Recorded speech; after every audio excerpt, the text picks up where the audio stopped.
বতৰ ঠাণ্ডা বন্ধুসকল, এতিয়া ভাজি থকা হৈছে মানে ব্ৰইলাৰ পেটু, দেখিছে নাই? একদম ধুনীয়াকৈ ব্ৰইলাৰ পেটু ভাজি থকা হৈছে। এতিয়া ব্ৰইলাৰ পেটু খোৱা হ'ব।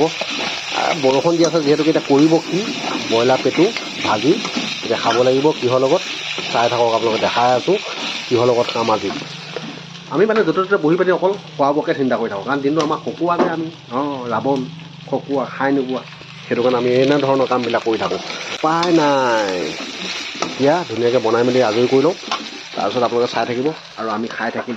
আৰু কেনেকুৱা পালে জনাব আপোনালোকে, নহয় জানো বন্ধুসকল?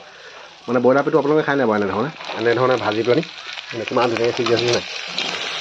টপ টপ টপকৈ যেতিয়া ফুটি যাব নহয়, তেতিয়া ইয়াৰ সোৱাদটো মানে উঠে, খায়ো ভাল লাগে। সেইটো কাৰণে লাহেকৈ ভাজি থকা হৈছে আৰু আপোনালোকে চাই থাকক একেবাৰে লাষ্টত।